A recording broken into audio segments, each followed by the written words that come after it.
everybody, Jimmy the Hammer. How you doing? So I am here at the New England Railroad Prototype Modelers Meet, NERPM for short, 2024, with the Grand Poobah himself. He doesn't really like that. But the Grand Poobah himself, Dave Owens. And what I wanted to talk to Dave today about is what the origin of this is and what his thoughts are behind the RPMs and why any RPM is great and why he keeps doing it and how long he's been doing it and all that great stuff. Hi, Dave. Hi, Jim. How are you? All right. So what was the impetus for you starting your own RPM? So a group of friends and I attended a prototype meet in Cleveland, Ohio, about 2000, 2001. Before we go on, because most of the people on this won't know, what is the premise behind a prototype RPM? So that's a really good question, and I'm not sure I have the best answer. My understanding, and I think other people can amplify, but it's people who model railroads and they seek to replicate what's out in the real world, to replicate the prototype, whether it be the freight cars, the weathering on the freight cars, these days graffiti on freight cars, the actual freight cars themselves, accurate models of freight cars that exist, of locomotives, of passenger cars, of vehicles, of buildings, really the whole gamut, to accurately model those things in a way that if someone would view it, they go, I recognize that scene, or that tells me it's a Reading Railroad, or that's a B&M, that kind of thing. Because a lot of times you provide a photograph. Right. People will work from photographs to ensure accuracy. And a lot of times there is that would never happen. Right. But, and it's an opportunity. And while I think the prototype modeler's ethos is you model the common, not the extraordinary. Sometimes when you do model the extraordinary because it's cool, and people say, that would never happen. And then you usually have a photograph to show it. Yeah. And that's kind of a lot of fun, just to be able to show, everybody thinks they know what the railroads do, but it's a business. And on a given day, they need to move something from point A to point B, and they're going to achieve that, whether it's the car that they're supposed to use, that the rule book says, or a car that's sitting there and is ready to go. And the customer needs it now because it's 3 weeks late and they really need it today, and they're getting cranky and they're one of your best paying customers. Exactly. You're like, we need it. And they're like, why don't we just use that? Right. So the effort is to achieve accuracy of what exists, but let's not lose our minds in the process. Well, every once in a while, it's good. But generally, like a lot of the stuff that we're looking at is actually very common, run-of-the-mill stuff, but it may be more cool than others. But I think the other important thing about these meets is they are not an exclusive gathering of people. Everybody's welcome. Anybody can come and is welcome to come show their models.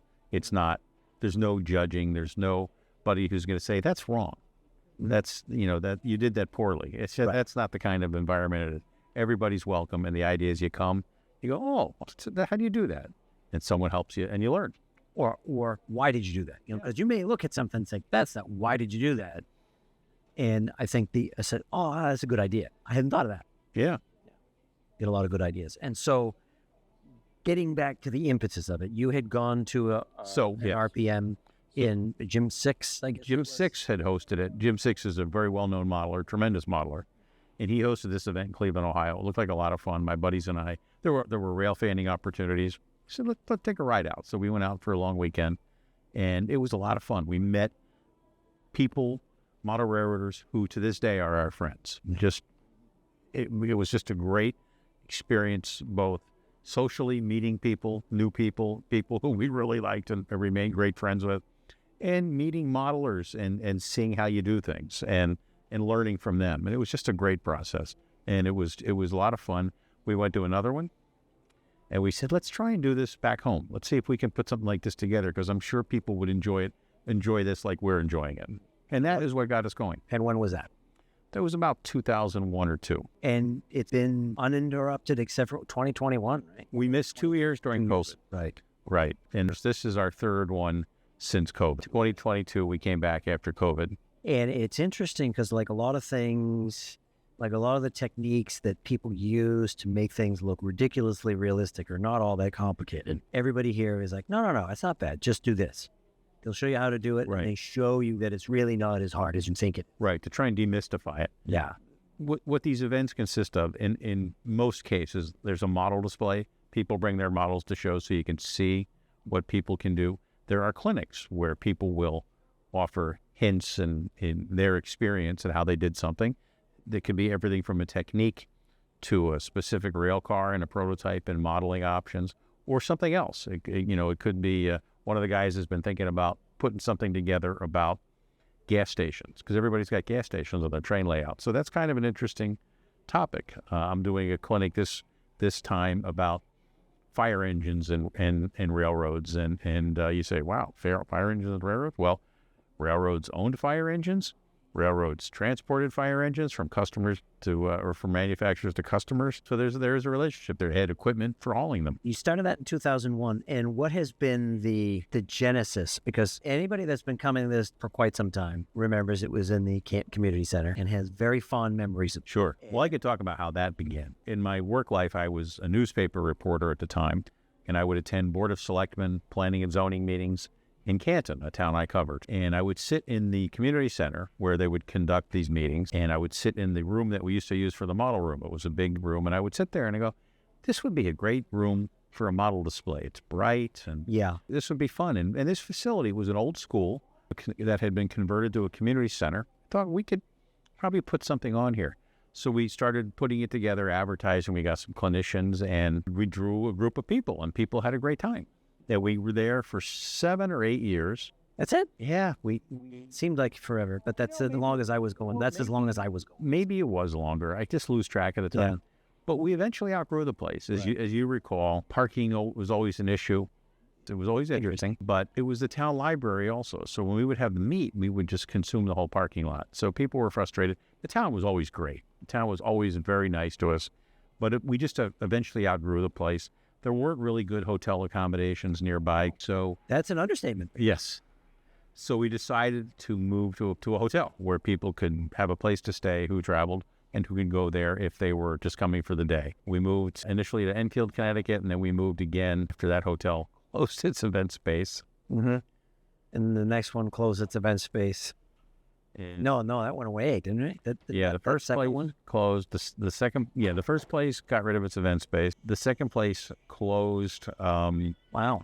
as a hotel. It converted into apartments. Yep. The third place was sort of a transitional location, and we decided we wanted to try and do a better place, and that brought us to the Sheraton here in Springfield, which so far is going very well. Yeah, no, this is nice. One thing I will say, like the La Quinta, while I liked it, the La Quinta was good, but the clinic space was like weird. It's like everything was on different levels. It was very frustrating. It wasn't great. It was hard, and I know for some people having to juggle on those elevators and climb steps was really difficult. Mm-hmm. So what we had to do, because I did not realize that the entire world was going to let out of that back door behind us, since we were kind of impeding on their space, we dove to the end of this. So we were into the NERPM killing various hotels. So we made our move to a hotel. The first couple years in a hotel, it went well. Then we were notified by the hotel that they were tearing down the event space and converting the hotel. And we said, oh, okay, that stinks. We looked for a new place. We found a place we were really happy with. We thought it would be a great location. We were there a year, then COVID hit. And as we were coming out of COVID, we were preparing to go back there. The folks who did the events called us and said, the hotel is being sold. They're closing it, and it's being turned into apartments. So we had to look for a new place. We found another place in Springfield, and we were there for a couple of years. And they decided to change their event space back to guest rooms. So we've got this record of sort of killing hotels. And we're in the Sheraton Springfield Monarch Place. It's a nice hotel. It's a busy hotel. I hope we don't kill it. I don't think so. I hope not. And it's a nice space. It's a nice facility, and everything is right together. So I'm hoping that I found a new home, because I'm tired of looking for new places. Yeah, no. It's because there aren't that many places out there. It's hard to find a place, and the cost structure has gone up pretty dramatically. I think we rented the community center for $600 for a weekend, and and we're not trying to make money. This Right. is not a profit-making enterprise. Right. This is just an event to bring people together. The social, as I said, is a big part of it. Friends getting to hang out with their friends, talk about stuff they all like, model trains, Right. in all aspects of model trains. And so, in all fairness, I almost didn't come this year because I was like, I haven't done anything. I haven't done any. I don't have any time. I just changed my work schedule. I have to take a whole bunch of days off at the end of June. I can't do it. And then I said, wait a minute. Actually, I did do something. Heck with it. I'm taking the day off. I'm going. I'm going because I want to see my. Yeah, that's a big part of it. Yeah, I want to be. Like I said, when we met those guys at that first meet we attended, those guys are friends to this day and good friends. And we go to a bunch of these meets around the country, looking forward to seeing this group of people, and to meet new people and make new friends. And we always find cool people that we're glad we met. And now I'm gonna surprisingly, I'm gonna loop this into the health and wellness part of this channel. I'm gonna say I ain't gonna do that. I think one thing you will notice, if you won't see a lot of this in the B rule, but most of the people here are not that young. Not very many young people here, and many of them are overweight and they do whatever. However, they're older and they do pretty well, and I think that has a lot to do with the camaraderie and the community, which they found with like those towns in Italy, where the town from Italy, basically the whole community moved to the United States, and they were like there was this one little pocket where nobody had heart disease because they were all one tight-knit community. They all did things together. They ate poorly. They drank. They smoked. They did all, but nobody had heart disease. And yet what you find here, I think, is, and I think the whole community aspect, and I think a lot of the guys here generally eat fairly well most of the time and then just don't care about it when you come. Because here, you come, you have a couple of drinks. I don't drink, but that has nothing to do with anything. Have a couple of drinks with your friends. You have pizza and beer with you have pizza, you have spaghetti, you have whatever junk with your friends because you're sitting down and having a good time with your friends. And so the balance of hobbies, which engage you mentally, which is very, very important as you age, and the whole community aspect, I think is very important, and what you've done a really good job. This show is a lot of fun. That's the goal. We just want people to come, have a great time, enjoy coming, and have fun. Yeah. RPMs tend to be like kettlebell certifications and things like that. Because you have like-minded people coming together, you have stuff in common, and you can communicate and you understand each other. And even though you may not look at things the same way, you may you're kind of in the trenches together and open your mind up to different ideas. See, I was able to tie it into health and wellness. Yeah, I didn't think I could do that. Let me give you an example of, I don't know if this fits in well, but one of my buddies, he just lost his wife about a year ago, and we wanted to engage him. We wanted him. It was tough, and we wanted him to be engaged and active, and we made sure that he was part of everything. And I know his daughter told me it was really important, she thought, and we just to help people through these difficult times and provide we don't obviously do nothing we can do to ease the pain, but keep him active and engaged and not concentrating on it. Yeah, just something else that he enjoys with a group of people he enjoys hanging out with. So that's something we did. It wasn't because we thought we had to do it. It was because we would naturally do it because he was our buddy. This is what you do. You take care of your friends. Right. And I know, and even with, our friend, I think it was the first year back. It was the first year back. So it was 2 years ago when Craig passed. He was in the hospital. And he was pretty mobile, pretty active. He didn't eat terrible, but he'd come here and be like anybody else. I had a freak accident, fell down a flight of stairs, and a piece of plaque popped off, went into his brain. He had a stroke, which was very unfortunate, but very engaged, very, very lively. And I think a lot of that has to do with the friends that you get and the things that you do, and this isn't playing computer games by yourself staring at a screen. This is, and there's a big part of the hobby where they are lone wolves, people who are by themselves. But I think this is good for everybody. Yeah, to bring people together because people see what you do, they learn from you, the whole sense of community, I think, is really beneficial to everybody.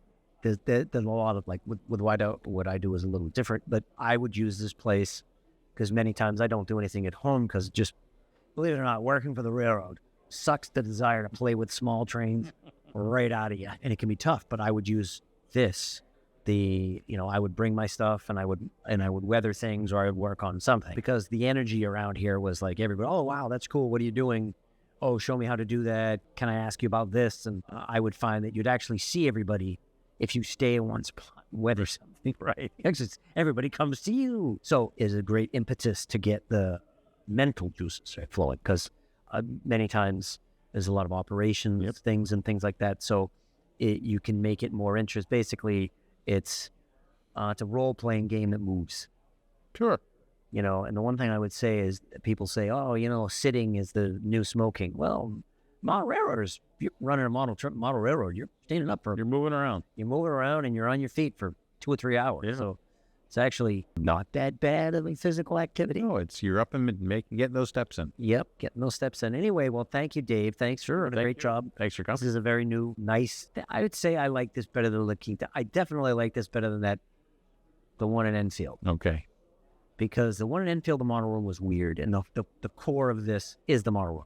Right. The model room at La Quinta was good. It was big. The lighting was awful. Yep. It was weird. Lots of sunlight, but no light. It was very dark room. Very dark room. But it was better than the one in Enfield. And that one in Enfield was just like, wasn't big enough. No, it was an odd-shaped room. Yeah. It was the best we can do. I know. I'm not arguing. No, I know you're not. Yeah. I'm not arguing. It's just, but this is nice because everything, it's a nice big bright room.